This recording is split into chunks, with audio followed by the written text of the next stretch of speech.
Tel Aviv জেরুজালেমে একের পর এক ক্ষেপণাস্ত্র হামলা ইরানের। ধসে পড়েছে হাসপাতালের ছাদ। আরেক শহরে ভারী পানির পারমাণবিক চুল্লিতে ইসরায়েলের হামলা।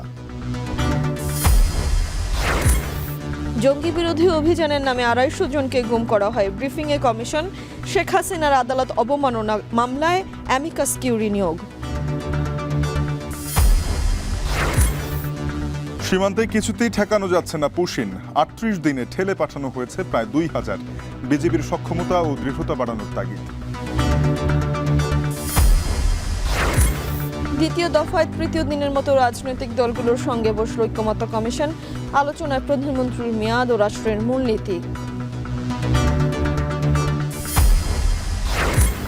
সাগর উত্তাল থাকায় মহেশখালীতে এলএনজি খালাস ব্যাহত। বন্দরনগরীতে গ্যাস সংকট, ফিলিং স্টেশনগুলোর সামনে যানবাহনের দীর্ঘ সারি।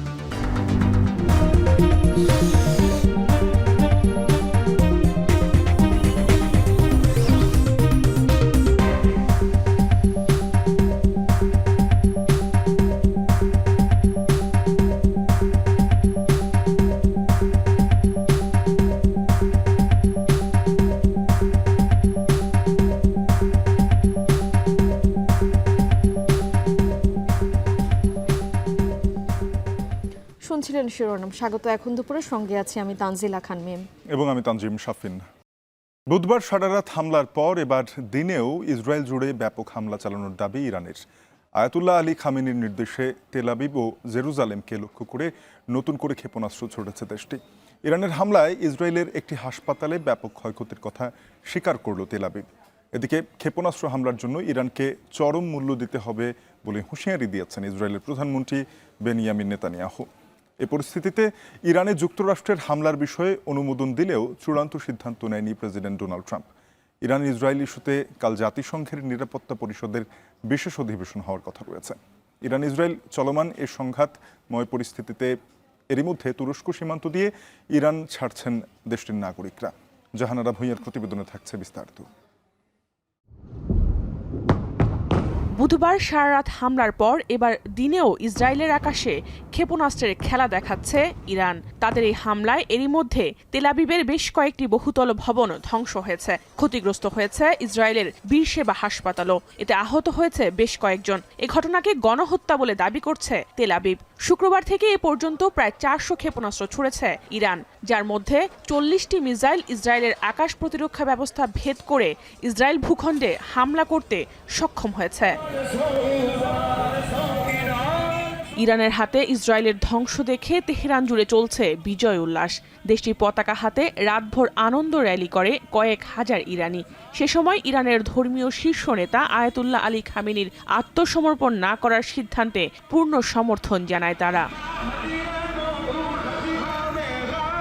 ইরানেও হামলা অব্যাহত রেখেছে ইসরায়েল। গত ২৪ ঘন্টায় তেহরানের ক্ষেপণাস্ত্র প্রস্তুতকারী প্রতিষ্ঠানে ৩ বার হামলা চালায় দেশটি। হামলা করেছে ইরানের নিরাপত্তা সংস্থায়। এছাড়াও ইরানের আরাকে ভারী পানির পারমাণবিক চুল্লিতে হামলা করেছে তেল আবিব।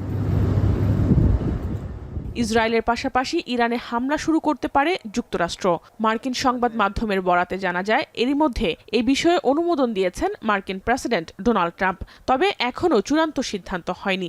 মূলত ইরানের নিউক্লিয়ার পাওয়ার হাউস ফোর্ডোতে আঘাত করতে চান ট্রাম্প, যেখানে রয়েছে পারমাণবিক বোমা তৈরির বিপুল পরিমাণ uranium. Remember 60 days and then came the 61 is going to become a very famous number. That was one hell of a hit, that first hit. That was one hell of a hit. Not sustainable, to be honest. That's where it ended. It ended on the first night, yes. তবে ট্রাম্পের এই সিদ্ধান্তে বিরোধিতা করছেন খোদ মার্কিনরা। এরই মধ্যে ইরানে ইসরায়েলি হামলা বন্ধের দাবিতে হোয়াইট হাউসের সামনে বিক্ষোভ করেছেন তারা। I just think it's two unpredictable regimes fighting in the Middle East, and it's their war. It's not our war. It could potentially do an awful lot of damage. Oil prices could spike. Food prices around the world could spike.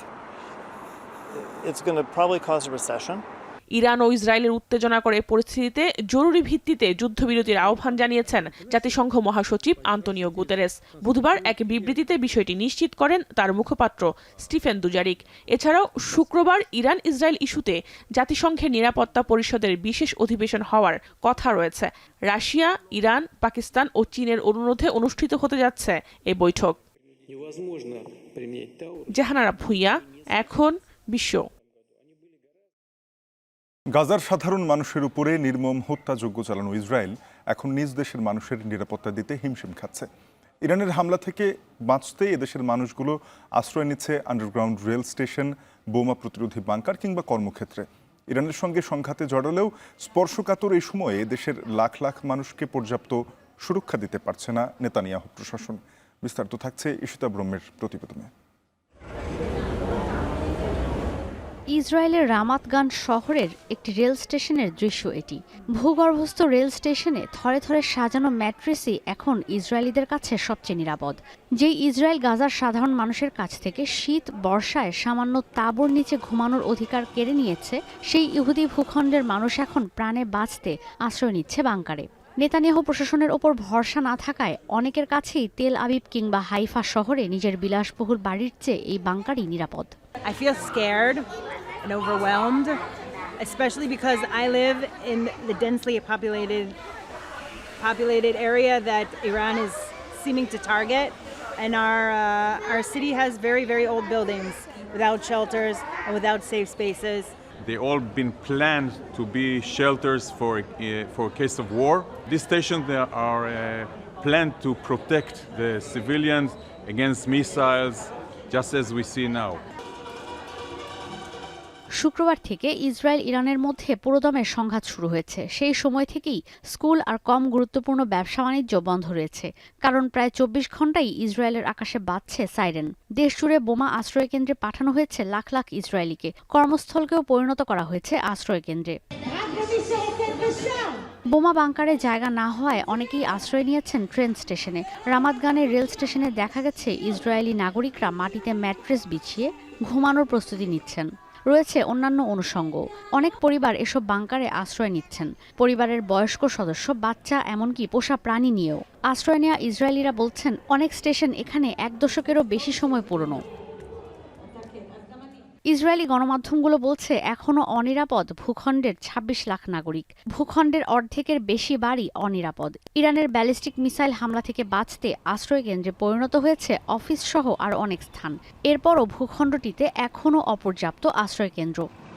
Ishita ব্রহ্ম, এখন বিশ্ব। 1850টি অভিযোগ বিশ্লেষণ করে 253 জন গুমের অকাট্য প্রমাণ মিলেছে। রাজনৈতিক উদ্দেশ্যে এসব গুম করা হলেও জঙ্গিবাদ বিরোধী প্রচারণাকে ঢাল হিসেবে ব্যবহার করা হয়েছে। রাজধানীর গুলশানে সংবাদ সম্মেলনে এ তথ্য জানিয়েছে গুম সংক্রান্ত কমিশন। বিস্তারিত জানাচ্ছেন হাসিব বিল্লাহ। ক্ষমতা দীর্ঘায়িত করতে গত 15 বছরে 1800-র বেশি গুম করে আওয়ামী লীগ সরকার। আইনশৃঙ্খলা বাহিনীকে ব্যবহার করে একই কায়দায় গুম করা হয়, যার অকাট্য প্রমাণ মেলে ছাত্র জনতার রক্তাক্ত গণ অভ্যুত্থানের পর। গত বছরের আগস্টে গুম কমিশন গঠনের পর তথ্য সংগ্রহ ও যাচাই বাছাই করে কমিশনের সদস্যরা, যেখানে 253 জন মানুষের একটি তথ্যভিত্তিক দলিল তৈরি করা হয়। দেখা যায় দেশের বিভিন্ন প্রান্তের মানুষ 1 দশকেরও বেশি সময় ধরে একে অপরের থেকে বিচ্ছিন্ন থেকেও অনেকটা একই অভিজ্ঞতার কথা বলেছেন। এমন ঘটনা কাকতালী হওয়া সম্ভব নয়। সকল ক্ষেত্রেই ভুক্তভোগীরা প্রায় একই ধরনের প্রক্রিয়ায় নির্যাতনের শিকার হয়েছে এবং তাদের সন্ত্রাসী হিসাবে প্রচার করা হয়েছে এবং একই ধরনের আইন অনুযায়ী অভিযোগ দায়ের করা হয়েছে। এই গুম ফেরত 253 জন ব্যক্তি জীবিত আছেন এবং তারা কমিশনকে জানাতে পেরেছেন তাদের একে অপরের সঙ্গে দেখা হয়েছে এবং একই ধরনের নির্যাতনের মুখোমুখি হয়েছেন। গুম কমিশনের দ্বিতীয় অন্তর্বর্তী প্রতিবেদন নিয়ে সংবাদ সম্মেলনে গুম সংক্রান্ত কমিশনের প্রধান বলেন, জঙ্গিবাদ বিরোধী অভিযানের নামে ইসলামী উগ্রবাদের হুমকিকে ব্যবহার করা হয়েছে। বিগত সরকারের শাসনামলে গুম একটি সুশৃঙ্খল ও প্রাতিষ্ঠানিক রূপে জঙ্গিবাদ বিরোধী অভিযানের ছায়াতলে ইসলামী উগ্রবাদের হুমকিকে ব্যবহার করে রাজনৈতিক ক্ষমতা কেন্দ্রীভূত করা, আন্তর্জাতিক স্বীকৃতি অর্জন এবং শাসন দীর্ঘায়িত করার উদ্দেশ্যে পরিচালিত হয়েছে, যার ভিকটিম ছিল মেধাবী শিক্ষার্থী, রাজনৈতিক কর্মী, সাংবাদিক, ডাক্তার, ইঞ্জিনিয়ার সহ বিভিন্ন সরকারি বেসরকারি পেশাজীবী তথা সাধারণ জনগণ। সাংবাদিকদের প্রশ্নের জবাবে গুম কমিশনের সদস্যরা বলেন, গুমের শিকার ব্যক্তিদের নিরাপত্তার কারণে জড়িতদের নাম প্রকাশ করা হচ্ছে না, তবে জড়িতদের অনেকের বিদেশ যাত্রা স্থগিত করা হয়েছে। প্রায় 1850 অভিযোগ বিশ্লেষণের মধ্য থেকে 253 জন গুমের শিকার ব্যক্তির তথ্য উপস্থাপন করা হয়েছে, যাদের 3টি বৈশিষ্ট্য রয়েছে। 1. নিখোঁজ হওয়ার সময়ে তাদের নিকটাত্মীয়ের দায়ের করা সাধারণ ডায়েরি, ফৌজদারি মামলা, গুম থাকা অবস্থায় সংবাদ প্রতিবেদনের মতো সমসাময়িক প্রমাণ রয়েছে। শুধুমাত্র এই 253 জন সমসাময়িক প্রমাণ দাখিল করতে সক্ষম হয়েছেন, বাকিরা হননি, কারণ তখন এসব ক্ষেত্রে জিডি করতে গেলে জিডি নেওয়া হতো না। গুমের শিকার হওয়া ভারতের বন্দীদের তথ্য জানতে পররাষ্ট্র মন্ত্রণালয়ের সহযোগিতা চেয়েছে গুম কমিশন। এছাড়া পুশিন করা ব্যক্তিরা গুমের শিকার কিনা তা যাচাই বাছাই করা হচ্ছে বলেও জানানো হয় সংবাদ সম্মেলনে। হাসিব বিল্লাহ, এখন, ঢাকা। মানবতাবিরোধী অপরাধে অভিযুক্ত সাবেক প্রধানমন্ত্রী শেখ হাসিনার বিরুদ্ধে আদালত অবমাননা মামলায় হাইকোর্টের জ্যেষ্ঠ আইনজীবী AY মশিউজ্জামানকে অ্যামিকাস কিউরি নিয়োগ দিয়েছে আন্তর্জাতিক অপরাধ ট্রাইব্যুনাল। সকালে ট্রাইব্যুনালের চেয়ারম্যান বিচারপতি মোহাম্মদ গোলাম মুর্তুজা মজুমদার এই আদেশ দেন। একই সঙ্গে আগামী 25 জুন পরবর্তী শুনানির তারিখ দিয়েছেন ট্রাইব্যুনাল। আজহার লিমনের প্রতিবেদনে থাকছে বিস্তারিত। জুলাই হত্যাকাণ্ড নিয়ে মামলা হবার পর এভাবেই হত্যার হুমকি দিচ্ছিল শেখ হাসিনা। মূলত এই কথোপকথনটি গাইবান্ধার ছাত্রলীগ নেতা শাকিল আহমেদের সঙ্গে একটি ফোন আলাপ। এখানে তাকে বলতে শোনা যাচ্ছে, আমার বিরুদ্ধে 227টি মামলা হয়েছে, তাই 227 জনকে হত্যার লাইসেন্স পেয়ে গেছি। আমি বলছি সবাই তালিকা করো, তোমরাও তালিকা করো, কারণ অন্তত 227 জনকে মারার লাইসেন্স পেয়ে গেছি। এই ফোন আলাপের ফরেনসিক পরীক্ষার পর নিশ্চিত হওয়া গেলে ট্রাইব্যুনালে হাসিনার বিরুদ্ধে আদালত অবমাননার অভিযোগ আনা হয়। এরপর শেখ হাসিনাকে আদালতে হাজির হয়ে ব্যাখ্যা দিতে দেয়া হয়, কয়েক দফা আদেশ, বিজ্ঞপ্তি দেয়া হয় জাতীয় পত্রিকায়। এত কিছুর পরও আদালতে হাজির না হওয়ায় বৃহস্পতিবার এই মামলার শুনানি হওয়ার কথা ছিল। কিন্তু শুরুতেই ট্রাইব্যুনাল জানিয়ে দেয়, বারবার বলার পরও যেহেতু শেখ হাসিনা হাজির হয়নি, কাজেই ন্যায় বিচারের স্বার্থে একজন অ্যামিকাস কিউরির বক্তব্য শুনবেন ট্রাইব্যুনাল। আগামী বুধবার সিনিয়র আইনজীবী AY মশিউজ্জামানের এই বক্তব্য শোনা হবে। ট্রাইব্যুনাল রুলসের 41 বিধি মোতাবেক একজন অ্যামিকাস কিউরি নিয়োগ করেছেন এই মামলায় মতামত গ্রহণের জন্য এবং আদালতকে সহায়তা করার জন্য। সুপ্রিম কোর্টের সিনিয়র অ্যাডভোকেট AY মশিউজ্জামান সাহেবকে এই মামলায় ট্রাইব্যুনালকে সহায়তা করার জন্য, এই আসামিদের পক্ষে এবং ট্রাইব্যুনাল এই আইনের ব্যাখ্যা দেওয়ার জন্য ওনাকে অ্যামিকাস কিউরি হিসেবে নিয়োগ করেছেন এবং জুন মাসের 25 তারিখে ফার্দার হিয়ারিং এবং ডিসপোজালের জন্য দিন ধার্য করেছে। এদিকে এদিন শুনানিতে ছিলেন চিফ প্রসিকিউটরের পরামর্শক ব্রিটিশ আইনজীবী টবি ক্যাডম্যান। তিনি সাংবাদিকদের বলেন, আওয়ামী লীগ সরকার ট্রাইব্যুনালের বিচারকে হাইজ্যাক করেছিল, সেখান থেকে ফিরে এসেছে এই ট্রাইব্যুনাল। এখন এই বিচার কতটা আন্তর্জাতিক মানের হচ্ছে এই প্রশ্নের জবাবে তিনি বলেন, দেশীয় ও আন্তর্জাতিক বিচারে কিছু পার্থক্য থাকবেই। Very, very important moment for the people of Bangladesh to see that things are proceeding and they're proceeding in the right way. I imagine that there will be criticisms from the other side. Sheikh Hasina was properly summoned to appear before the tribunal. She chose not to. She has chose to boycott the proceedings, which that is her right. ট্রাইব্যুনালের আজকের আদেশের মধ্য দিয়ে নিশ্চিত হওয়া গেল, বিচারের প্রত্যেক ধাপেই রাষ্ট্রনিযুক্ত আইনজীবী পাবেন শেখ হাসিনা। আজহার লিমন, এখন, ঢাকা। সংস্কার নিয়ে ঐক্যমত্যে পৌঁছতে দলগুলোকে পরস্পরের মতামতের প্রতি শ্রদ্ধাশীল হবার আহ্বান জানিয়েছি জাতীয় ঐক্যমত্য কমিশনের সহ সভাপতি অধ্যাপক আলী রিয়াজ বলেছেন। সকালে রাজধানীর ফরেন সার্ভিস একাডেমিতে রাজনৈতিক দলগুলোর সাথে দ্বিতীয় দফার বৈঠকে এই আহ্বান জানান তিনি। বলেন, গুরুত্বপূর্ণ বিষয়গুলোতে এখনও ঐক্যমত্যে পৌঁছানো না গেলেও আগামী সপ্তাহে দৃশ্যমান অগ্রগতি হবে। উল্লেখ্য, জাতীয় সাংবিধানিক কাউন্সিল রাষ্ট্রের মূলনীতি, প্রধানমন্ত্রীর মেয়াদ ও নির্বাচনী এলাকা নির্ধারণ বিষয়ে ঐক্যমত্যে পৌঁছতে দলগুলোর সাথে আলোচনা চালাচ্ছে জাতীয় ঐক্যমত্য কমিশন।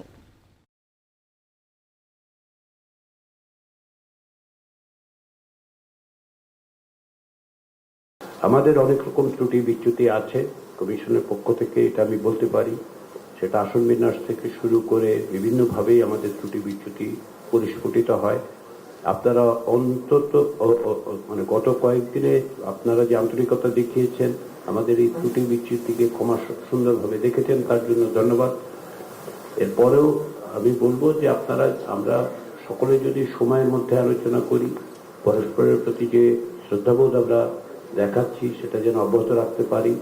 যে সমস্ত বিষয়গুলো অমীমাংসিত থেকে গেছে ইতিমধ্যেই সেগুলোকে নিয়ে আমরা সেগুলি হবে আমাদের প্রথম এবং প্রধান এজেন্ডা আগামী সপ্তাহে যখন রোববার থেকে আমরা আলোচনা শুরু করব। গেল ৩৮ দিনে বাংলাদেশে প্রায় ২,০০০ পুশিন করেছে ভারত। সীমান্তরক্ষী বাহিনীকে ব্যবহার করে পুশিনকে আন্তর্জাতিক আইন, কূটনৈতিক শিষ্টাচার ও মানবাধিকারের চূড়ান্ত লঙ্ঘন বলছেন আন্তর্জাতিক সম্পর্ক বিশ্লেষকরা। আর নিরাপত্তা বিশ্লেষকদের মতে পুশিন ঠেকাতে বিজিবির সক্ষমতা বৃদ্ধির পাশাপাশি দেখাতে হবে দৃঢ়তাও, প্রয়োজনে পুশ ব্যাকও করতে হবে। নাইম আবির জানাচ্ছেন বিস্তারিত। ভিসা বন্ধ দিয়ে শুরু, এরপর দূতাবাসে হামলা, সীমান্ত উত্তেজনা, ট্রান্সশিপমেন্ট সুবিধা বাতিল, আমদানিতে নিয়ন্ত্রণ। ৫ আগস্ট পরবর্তী সময়ে বাংলাদেশের সঙ্গে এভাবেই টানাপোড়েন চলছে ভারতের, যার সবশেষ সংযোজন পুশিন। আগের বৈঠকগুলোতে দুদেশেরই যে বক্তব্য, ভালো সম্পর্ক চাওয়া, ন্যায্যতার সম্পর্ক তৈরি করা, তা থেকে যাচ্ছে কথাতেই। বিজিবি বিএসএফ দফায় দফায় পতাকা বৈঠক, পররাষ্ট্র মন্ত্রণালয় থেকে একাধিক কূটনৈতিক বার্তা পাঠিয়েও কোনো কাজ হয়নি। উল্টো বেড়েছে পুশিন। প্রায় প্রতিদিনই কোনো না কোনো সীমান্ত দিয়ে নারী, পুরুষ, শিশুকে বাংলাদেশে ঠেলে পাঠাচ্ছে ভারত। পররাষ্ট্র উপদেষ্টাকে তাই বলতে হয়েছে, ঠেকানো যাচ্ছে না পুশিন। পুশিনের ব্যাপারে যেটা হচ্ছে সেটা তো আমরা দেখতে পাচ্ছি যে হচ্ছে, পুশিন হচ্ছে, এবং সেটাকে তো ফিজিক্যালি ঠেকানোর মতো তো সম্ভব না আসলে। 1951 সালে শরণার্থী কনভেনশনের 33-এর 1 ধারা অনুযায়ী কোনো ব্যক্তিকে এমন দেশে পাঠানো যাবে না যেখানে তার প্রাণ বা স্বাধীনতা হুমকির মুখে পড়বে। ইউরোপীয় মানবাধিকার কনভেনশনের প্রোটোকল 4 অনুযায়ী শরণার্থীদের সমষ্টিগত বহিষ্কার নিষিদ্ধ। অথচ পুশিন প্রক্রিয়ায় ব্যক্তিদের কোনো আইন প্রক্রিয়া ছাড়াই ঠেলে দেয়া হচ্ছে। আন্তর্জাতিক সম্পর্ক বিশ্লেষকরা একে আন্তর্জাতিক আইন, কূটনৈতিক শিষ্টাচার ও মানবাধিকারের চূড়ান্ত লঙ্ঘন বলছেন। ভারত যে প্রক্রিয়ায় যে তথাকথিত পুশব্যাক বা পুশিন করছে বাংলাদেশে তথাকথিত অবৈধ বাংলাদেশিদেরকে, এটি আন্তর্জাতিক আইনের সুস্পষ্ট লঙ্ঘন এবং এটি কূটনৈতিক শিষ্টাচারেরও লঙ্ঘন এবং সবচেয়ে বড় কথা মানবাধিকারেরও লঙ্ঘন। কোনো রাষ্ট্রই আপনার এভাবে মানুষকে বর্ডারের রাতের অন্ধকারে একদল মানুষকে তারা জোর করে অপর দেশে প্রবেশ করিয়ে দিতে পারে না। সীমান্তরক্ষী বাহিনীকে ব্যবহার করে পুশিনের মাধ্যমে বাংলাদেশকে চাপে রাখা ভারতের নতুন কৌশল বলছেন এই আন্তর্জাতিক সম্পর্ক বিশ্লেষক। তার মত, এই সংকট সমাধানে আন্তর্জাতিক মহলকে যুক্ত করতে হবে। আমরা এটিকে আন্তর্জাতিক ফোরামে তুলতে পারি। এটি ভারতের উপর এক ধরনের চাপ তৈরি করবে। ভারত যেভাবে আমাদের উপর চাপ তৈরি করতে চাইছে, আমরা অন্তত কূটনৈতিকভাবে সেটি করতে পারি, যে ভারতের উপর চাপ তৈরি করার জন্য এটার আন্তর্জাতিকীকরণ। পুশিন রোধে ইতিমধ্যেই বিজিবি সীমান্তে গোয়েন্দা নজরদারি ও টহল তৎপরতা বৃদ্ধি করেছে। তবে নিরাপত্তা বিশ্লেষকরা বলছেন, পুশিন ঠেকাতে বিজিবি সক্ষমতা বৃদ্ধির পাশাপাশি দেখাতে হবে দৃঢ়তাও, প্রয়োজনে পুশ ব্যাকও করতে হবে।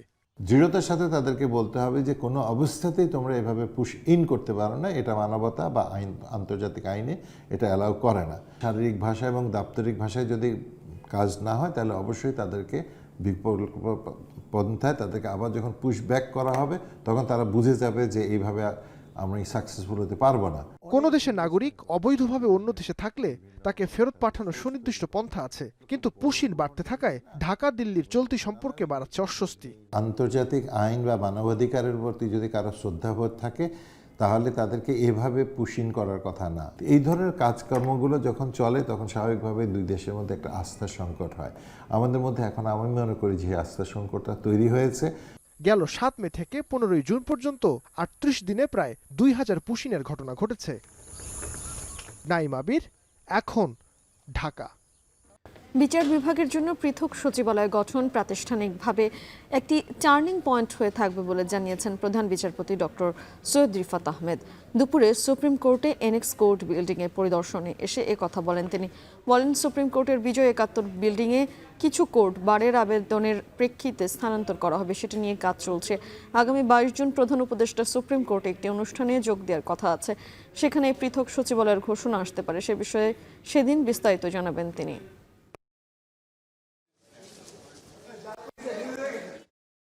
আপনারা দেখবেন, পর্যবেক্ষণ করবেন কোথায় আমরা যাচ্ছি 22 তারিখের পরে। তবে আমি মনে করি প্রাতিষ্ঠানিকভাবে এটা আমাদের একটা টার্নিং পয়েন্ট হবে।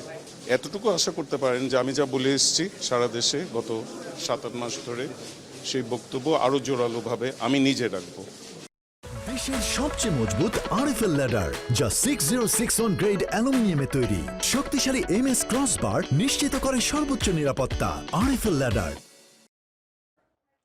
আগামী 48 ঘন্টার মধ্যে সরকারি চাকরি আইন বাতিল করা না হলে রোববার অর্থ মন্ত্রণালয় ব্লকেড কর্মসূচি ঘোষণা করেছে সচিবালয়ে আন্দোলনরত কর্মকর্তা কর্মচারীরা। পূর্ব ঘোষণা অনুযায়ী সকাল 11টার পর সচিবালয়ের বিভিন্ন মন্ত্রণালয় ও বিভাগের আন্দোলনকারী কর্মচারীরা বাদামতলায় জমায়েত হন। সেখান থেকেই মিছিল নিয়ে সচিবালয়ের ভেতরে বিভিন্ন অংশ প্রদক্ষিণ শেষে 4 নম্বর ভবনের সামনে ব্লকেট কর্মসূচি পালন করেন আন্দোলনকারীরা। সেখানেই হয় সমাবেশ। এ সময় তারা অধ্যাদেশটি বাতিলের দাবিতে বিভিন্ন ধরনের স্লোগান দেন। পরে সমাবেশ থেকে দ্রুত অধ্যাদেশটি বাতিলে 48 ঘন্টার আলটিমেটাম দিয়ে রোববারে নতুন কর্মসূচি ঘোষণা করে সচিবালয়ের কর্মকর্তা কর্মচারীদের ঐক্য ফোরাম।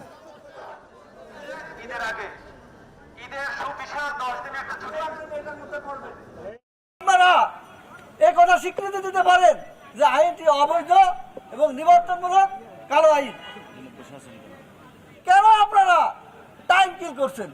কেন কেন আমাদের কর্মঘণ্টা এই রাষ্ট্রের প্রজাতন্ত্রের কর্মচারীদের কর্ম পরিবেশে বিঘ্ন ঘটিয়ে কেন সরকারের কাজকর্মের বাধা আপনারা সৃষ্টি করছেন? আপনারা এমন একটা কালো অধ্যাদেশ জারি করার চেষ্টা করেছেন। আপনাদেরকে হুঁশিয়ার এবং সাবধান করে বলতে চাই, যদি আপনারা এই অধ্যাদেশ বাতিল না করেন আমরা আপনাদের পদত্যাগের আন্দোলনে বাধ্য হব। ঈদের বিরতির পর টানা 5ম দিনের মতো বিএনপি নেতা ইশরাক হোসেনকে মেয়রের শপথ পড়ানোর দাবিতে আন্দোলন করছেন তার সমর্থকরা। সকাল থেকে নগর ভবনের সামনে জড়ো হতে থাকেন নেতাকর্মীরা। এ সময় তারা স্লোগানের মাধ্যমে স্থানীয় সরকার উপদেষ্টা আসিফ মাহমুদের পদত্যাগ দাবি করেন। এদিকে আন্দোলনের কারণে নগর ভবনের সকল কার্যক্রম বন্ধ থাকায় ভোগান্তি পোহাতে হচ্ছে সাধারণ মানুষকে। এর দায় সরকারকেই নিতে হবে বলে মন্তব্য করেছেন ইশরাক সমর্থকরা। এ সময় ইশরাক হোসেনকে মেয়র হিসেবে দায়িত্ব দেওয়ার বিষয়ে প্রধান উপদেষ্টার হস্তক্ষেপও কামনা করেন তারা।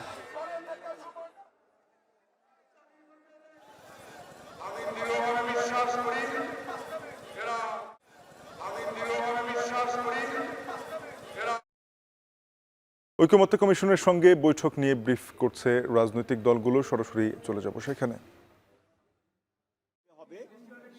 সেইটার উপরে আপনারা জানেন যে বিদ্যমান পদ্ধতি হচ্ছে পার্লামেন্টের সদস্যদের প্রত্যক্ষ ভোটের মাধ্যমে প্রেসিডেন্ট নির্বাচন হয়। কমিশন একটা নতুন প্রস্তাব দিয়েছে যে পার্লামেন্ট যদি এখানে আরেকটা আপার হাউস হয়, এখন এই নিয়ে এখনো ফাইনাল কিছু হয়নি, লোয়ার হাউস এবং আপার হাউসের মেম্বার যারা থাকবেন তারা এবং অন্যান্য ইলেকটেড বডি যারা আছে সেখান থেকে প্রতিনিধি থাকবে। এটা জেলা পরিষদ, মিউনিসিপ্যালিটি, উপজেলা পরিষদ এবং ইউনিয়ন কাউন্সিলের নির্বাচিত চেয়ারম্যান মেম্বার পর্যন্ত তারা এক্সটেন্ড করেছেন, যেটার সংখ্যা প্রায় 70,000-এর মতো হয়।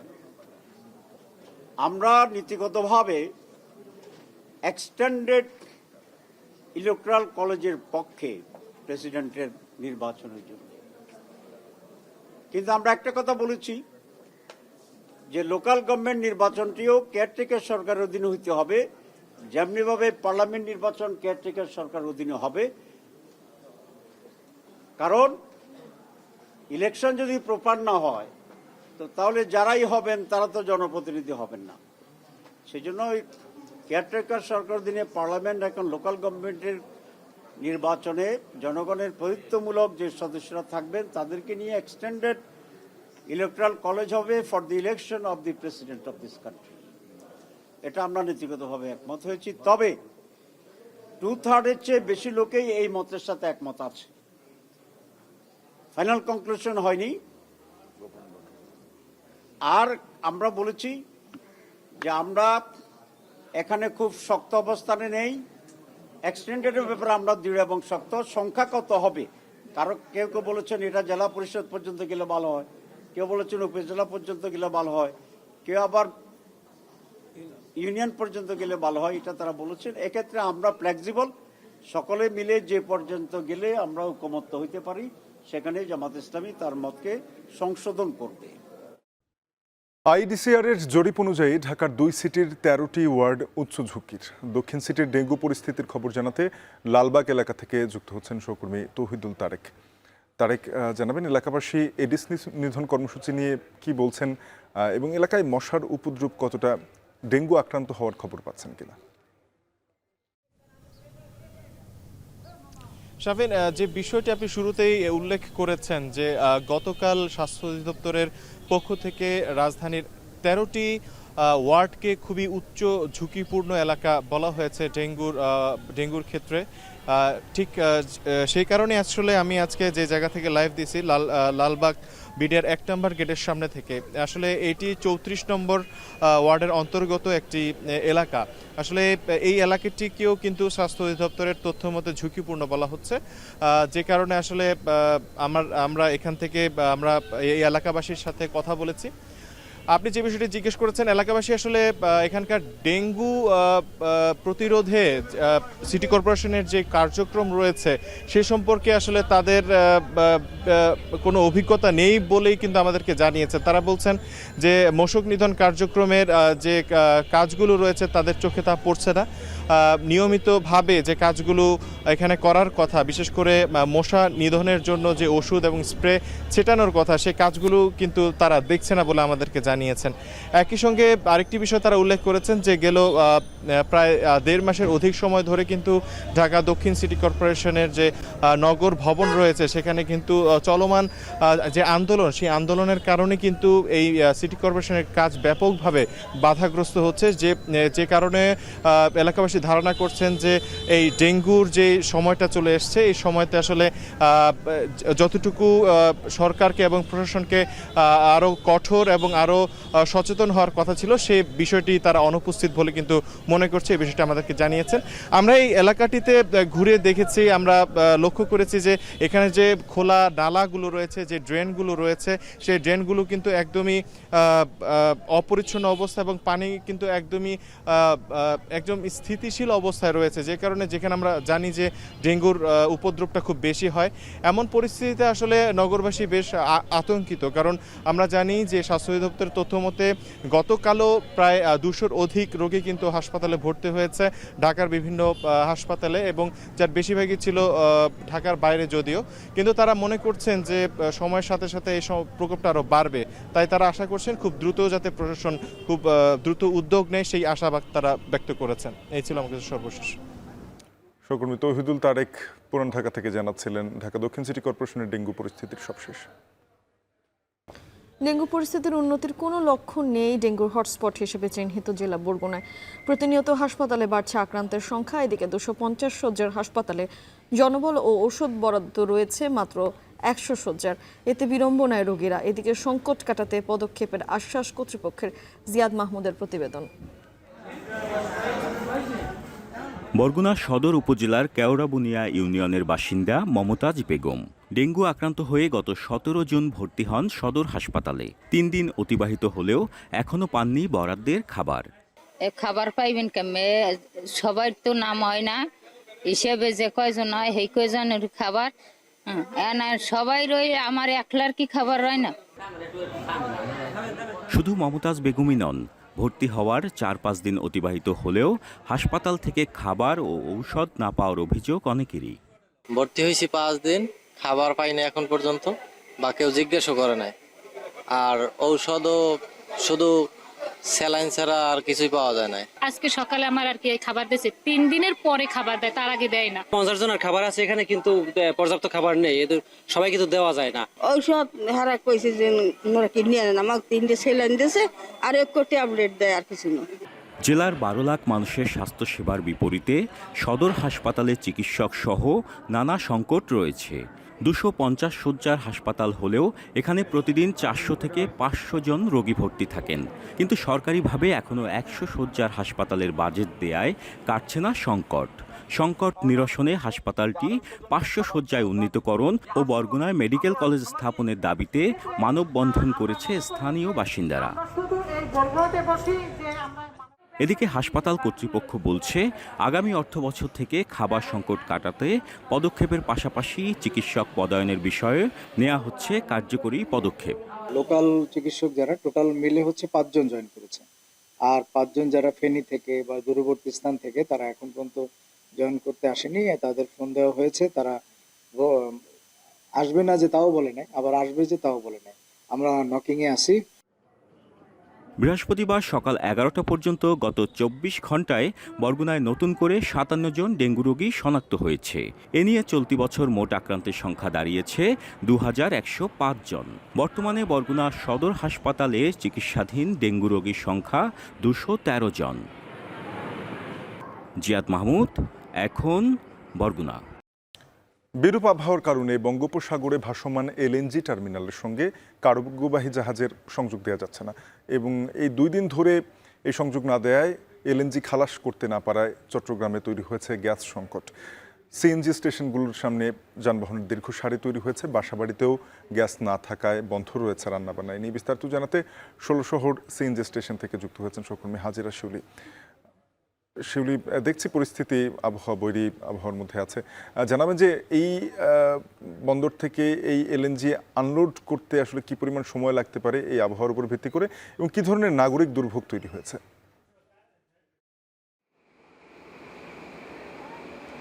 সাফিন, কর্ণফুলী গ্যাস ডিস্ট্রিবিউশন কর্তৃপক্ষ বলেছে যে জাহাজ করে মানে বিদেশ থেকে যে আমাদের তরল প্রাকৃতিক গ্যাস আমদানি করা হয় সেই কার্গো জাহাজ বৈরী আবহাওয়ার কারণে আসলে গত 2 দিন ধরেই যে ভাসমান টার্মিনাল আছে বঙ্গোপসাগরে মহেশখালীতে গভীর সমুদ্রে, সেই টার্মিনালের পাশে ভিড়তে পারেনি। তবে দুপুর 1টা নাগাদ জাহাজটি টার্মিনালের পাশে ভিড়েছে এবং তারা আশা করছেন যে বিকাল 4টা থেকে 5টার মধ্যেই জাহাজ থেকে টার্মিনালে পাইপের মাধ্যমে গ্যাস সরবরাহ করা সম্ভব হবে এবং এক্ষেত্রে মেইন লাইনে যখন গ্যাসের সাপ্লাই বাড়বে, সরবরাহ বাড়বে, তখন সংকট ধীরে ধীরে কেটে যাবে এবং সন্ধ্যা নাগাদ তারা আশা করছেন যে পরিস্থিতি অনেকটা স্বাভাবিক হয়ে যাবে। তবে আজকে সকাল 10টার পর থেকেই কিন্তু অধিকাংশ বাসাবাড়িতে এই গ্যাস চলে যায় এবং সিএনজি রিফুয়েলিং যে স্টেশনগুলো আছে সেখানে দেখা যাচ্ছে যে নগরীর 2-1টি ছাড়া অধিকাংশই সিএনজি রিফুয়েলিং স্টেশনে আসলে গ্যাসের চাপ নেই। ফলে যেগুলোতে গ্যাসের চাপ আছে সেগুলোতে যানবাহনের দীর্ঘ লাইন এবং একটি সিএনজি রিফুয়েলিং পাম্পে প্রায় বলা যায় যে কয়েকশো গাড়ির আমরা দেখতে পেয়েছি এবং কোথাও আধা কিলোমিটার থেকে 1 কিলোমিটার পর্যন্ত লম্বা লাইন আছে। তো সিএনজি চালকরা বেশি দুর্ভোগে পড়েছেন, তারা কিন্তু আসলে যেহেতু আগে থেকে সেটা জানা ছিল না এবং গতকাল রাত থেকেই কিন্তু গ্যাসের চাপ কমে যায়, যেটি সকাল থেকে প্রকট আকার ধারণ করে এবং চট্টগ্রামে মোট গ্যাসের চাহিদা হচ্ছে প্রায় 300 থেকে 400 মিলিয়ন। যেহেতু গ্যাসের চাহিদার তুলনায় সরবরাহ কম, তাই অধিকাংশ সময়ই কেজিটিসিএল কর্তৃপক্ষ রেশনিং করে আসলে নগরীতে গ্যাস সরবরাহ করে থাকে এবং প্রতি বছরই দেখা যায় আসলে কোনো প্রাকৃতিক দুর্যোগ, ঘূর্ণিঝড় হলে কিন্তু এই ধরনের সমস্যা দেখা যায়। যেহেতু চট্টগ্রামে গ্যাস সরবরাহ পুরোপুরি এলএনজি টার্মিনালের উপর নির্ভরশীল এবং সাগর উত্তাল থাকলে কিংবা 10 নম্বর সিগন্যাল বা বৈরী আবহাওয়ার কারণে যদি এলএনজি টার্মিনালে গ্যাস সরবরাহ বন্ধ হয় তাহলে কিন্তু নগরবাসী দুর্ভোগ পোহান এবং এই বিষয়ে কিন্তু দীর্ঘদিন ধরে চট্টগ্রামের ব্যবসায়ীরা দাবি করে আসছেন যেন চট্টগ্রামের জন্য জাতীয় গ্রিড থেকে বিকল্প আরেকটি লাইন থেকে গ্যাস সরবরাহ করা হয়। যেহেতু একটি বাণিজ্যিক রাজধানী এবং চট্টগ্রামে প্রায় 2,500 থেকে 3,000 বাজার থেকে ভারী শিল্প কারখানা রয়েছে, তাই গ্যাস সরবরাহ বন্ধ থাকলে শুধু বাসাবাড়ি বা যানবাহনের যে দুর্ভোগ সেটি নয়, পুরো শিল্প কারখানাগুলোতেই উৎপাদন ব্যাহত হয়। তো সাফিন, এই ছিল আমার কাছে এখনকার মতো চট্টগ্রামের গ্যাস সংকটের সব। আমদানিকৃত তরল গ্যাস খালাস করতে না পারায় চট্টগ্রামে তৈরি হয়েছে গ্যাস সংকটে নিয়ে জানাচ্ছিলেন সহকর্মী হাজিরা শিউলি। সাহসিকতার সাথে জীবন বাজি রেখে মাদক নির্মূলে পুলিশ কাজ করছে বলে জানিয়েছেন স্বরাষ্ট্র উপদেষ্টা জাহাঙ্গীর আলম চৌধুরী। দুপুরে ঢাকা মেডিকেল কলেজ হাসপাতালের জরুরি বিভাগে রাজধানীর পল্টনে গুলিবিদ্ধ 2 পুলিশ সদস্যের স্বাস্থ্যের খোঁজ নেওয়ার পরে কথা বলেন তিনি। স্বরাষ্ট্র উপদেষ্টা বলেন, গোপন সংবাদের ভিত্তিতে ফকিরাপুল মোড়ে মাদক কারবারিদের ধরতে অভিযান চালায় গোয়েন্দা পুলিশ। এ সময় ব্যক্তিগত গাড়ি থেকে পুলিশকে লক্ষ্য করে গুলি চালায় মাদক কারবারিরা। এতে গুরুতর আহত হয় পুলিশের সহকারী উপপরিদর্শক আতিক হাসান এবং কনস্টেবল সুজন।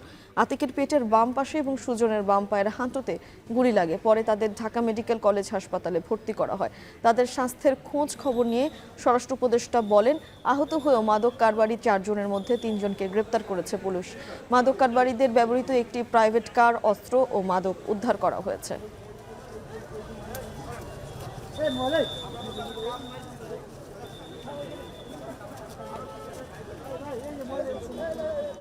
কনস্টেবল যে আহত হয়েছে তার পায়ের গুলি লাগছে, ওইটা গত রাত্রে ওইটা রিমুভ করা হয়েছে। ওনারা আমরা এখন পুলিশ হসপিটাল নিয়ে দেবো, উনি সম্পূর্ণ আশঙ্কা মুক্ত। এবং আরেকজন এএসআই যে হয়েছে তারটা হয়েছে হলো অ্যাবডোমিনাল এখানে, বাট এটা আল্লাহর রহমত, যেটা অর্গানিক কোনো ইসে লাগে নেই। এই জন্য হয়তো ওনারা হয়তো 24 কি 48 ঘন্টা পরে অপারেশন করে এটা বের করে দিলে আমরা ওনারও পুলিশ হতো না। ওনারা সবাই খুব ভালো অবস্থায় আছে আল্লাহ দিলে, কারো কোনো রকমের বাকি আশঙ্কা। সমসাময়িক বিষয় নিয়ে সচিবালয়ে কথা বলছেন স্থানীয় সরকার উপদেষ্টা আসিফ মাহমুদ সজীব ভূঁইয়া। সরাসরি চলে যাব সেখানে। যেখানে এরকম ডেডিকেটেড পাবলিক লাইব্রেরি নেই, সবগুলো উপজেলায় আমরা এটা বাস্তবায়ন করব। আমরা একটা প্রজেক্ট নিয়ে দ্রুতই সেটা বাস্তবায়নের পথে এগিয়ে যাব। এই 44টা উপজেলা হচ্ছে জাস্ট স্টার্টিং, সব উপজেলাতেই আমরা এটা বাস্তবায়ন করব। তবে আমাদের ফোকাস এরিয়া থাকবে হচ্ছে একটা আধুনিক মানসম্মত লাইব্রেরি, যেখানে আসতেও এই যে যেটা নিয়ে বারবার কথা হচ্ছিল যে এখন তথ্য প্রযুক্তির যুগে সবাই মোবাইল ফোন নিয়ে ব্যস্ত থাকে, এমন একটা লাইব্রেরি করা যেখানে আসতেও সবাই আগ্রহ বোধ করবে এবং আসলে ওই লাইব্রেরিটা আসলে কাজে লাগবে। শুধুমাত্র নামে জাস্ট অ্যানাদার সরকারি ভবনের মতো যেন পড়ে না থাকে, এটা থাকবে আমাদের মূল লক্ষ্য। আপনারা হয়তো দেখে থাকবেন যে আমাদের বাজেটেও খুব বেশি অ্যাম্বিশিয়াস বাজেট আমরা রাখিনি। যথাসম্ভব যতটুকু প্রয়োজন, 53 লক্ষ টাকা একটা লাইব্রেরির জন্য খুব বেশি কিছু না। আমরা 40টা লাইব্রেরি করছি উইদিন 23 CR, সেটা রাখার চেষ্টা করেছি। এর বাইরে আপনারা জানেন যে বিগত সময়ে যে কিছু এলাকাগুলোর প্রতি রাজনৈতিক এক ধরনের প্রতিহিংসা ছিল বিগত সরকারের, এবং সে কারণে কিছু এলাকায় অবকাঠামোগত উন্নয়ন থেকে শুরু করে সার্বিক উন্নয়নের ক্ষেত্রেই ডিসপ্যারিটির শিকার হয়েছে। আমরা সেই জায়গাগুলোতে স্থানীয় সরকার বিভাগের যে উন্নয়ন কার্যক্রম আছে সেগুলোকে রিলোকেট করার চেষ্টা করছি, এবং আমাদের অনেকগুলো প্রজেক্ট আপনারা জানেন রিভিউ হয়েছে। ডিপিপি রিভিউ করে আমরা মোটামুটি চেষ্টা করেছি যাতে করে উন্নয়নমূলক কার্যক্রমগুলোর একটা সুষম বন্টন নিশ্চিত করতে পারি। এর বাইরে আপনারা জানেন যে আমাদের শিক্ষার হার এবং হচ্ছে দারিদ্র্যের হার, এই ইন্ডেক্সগুলো উত্তরবঙ্গের ক্ষেত্রে আসলে বাকি দেশের যে গড়ের থেকে অনেক কম রয়েছে। সেখানে আমরা আরো কিছু উদ্যোগ নিয়েছি, কিছু কমিটি। সচিবালয়ে কথা বলছিলেন স্থানীয় সরকার যুব ক্রীড়া উপদেষ্টা আসিফ মাহমুদ সজীব ভূঁইয়া। আমরা সরাসরি যুক্ত হয়ে শুনছিলাম। এদিকে আসন্ন জাতীয় সংসদ নির্বাচন সামনে রেখে সংসদীয় আসনের সীমানা নির্ধারণ, রাজনৈতিক দল এবং প্রার্থীর আচরণবিধি বিষয়ে সভা করেছে নির্বাচন কমিশন। এ নিয়ে নির্বাচন কমিশন সচিবালয়ে ব্রিফিং চলছে, সরাসরি সেখানে যাব। ব্যানার, ফেস্টুন, প্রতিদ্বন্দ্বী প্রার্থী ইত্যাদিগুলোকে নতুনভাবে সংজ্ঞায়িত করা হয়েছে। সরকারি সুবিধাভোগী অতি গুরুত্বপূর্ণ ব্যক্তি হিসেবে যারা বিবেচিত হন সেখানে উপদেষ্টা মণ্ডলীর সদস্যদেরকেও যোগ করা হয়েছে। বিভিন্ন সরকারি ফ্যাসিলিটির ব্যবহার, যেমন সার্কিট হাউস, ডাক বাংলো, রেস্ট হাউস, এটার উপরে কিছু বিধিনিষেধ দেওয়া হয়েছে। আমাদের পরিবেশ বিষয়ে বিশেষভাবে আলোচনা করা হয়েছে যে প্রচারণায় পরিবেশ বান্ধব সামগ্রীর ব্যবহারের ব্যাপারে জোর দেওয়া হয়েছে। ভোটার স্লিপ ইন্ট্রোডিউস করার ব্যাপারে একটি সিদ্ধান্ত হয়েছে। টি শার্ট, জ্যাকেট ইত্যাদির ব্যাপারে যে অতীতে ছিল, বিধিনিষেধ ছিল, এটার ব্যাপারে একটু শিথিল মনোভাব পোষণ করা হয়েছে। আর্মসের যে সংজ্ঞা ছিল সেই সংজ্ঞার মধ্যে, অর্থাৎ অস্ত্র, এর সংজ্ঞার মধ্যে দেশীয় অস্ত্র সামিল করা হয়েছে। সোশ্যাল মিডিয়ার উপরে বিশদভাবে করা হয়েছে, আলোকপাত করা হয়েছে। সোশ্যাল মিডিয়াকে ডিফাইন করা হয়েছে। সোশ্যাল মিডিয়ার ভিতরে ডুজ অ্যান্ড ডোন্টসকে ডিফাইন করা হয়েছে। শব্দের ব্যবহারে আমরা আগে যেমন শব্দের মাত্রার উপরে কোনো ছিল না, সেটাকে আন্তর্জাতিক যে মান আছে 60 ডেসিবল, সেটাকে ইনকর্পোরেট করা হয়েছে। প্রচারণা 3 সপ্তাহ থাকবে। শিক্ষা প্রতিষ্ঠানে যে সকল প্রার্থী সভাপতি বা সদস্য হিসেবে পরিচালনা পর্ষদে থাকবেন বা মনোনীত হয়েছেন, সিদ্ধান্ত হয়েছে যে তাদেরকে এই প্রার্থিতা চূড়ান্ত হওয়ার পরে সেখান থেকে পদত্যাগ করতে হবে।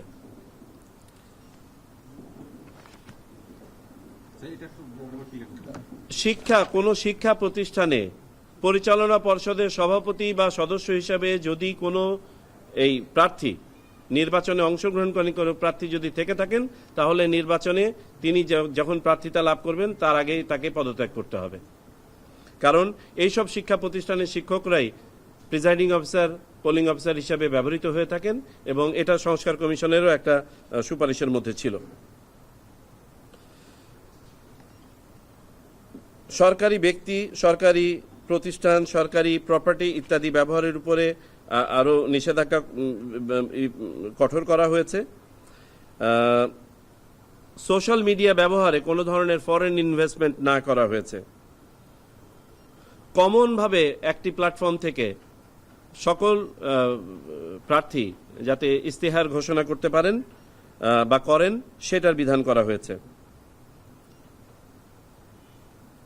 ডায়ালগে অংশগ্রহণের ব্যাপারে যে ইয়েটা আছে যে আপনাদের বিভিন্ন টিভি মিডিয়াতে বিভিন্ন মিডিয়াতে যে ডায়ালগের আয়োজন হয়ে থাকে এটাকে সম্মতি দেওয়া হয়েছে।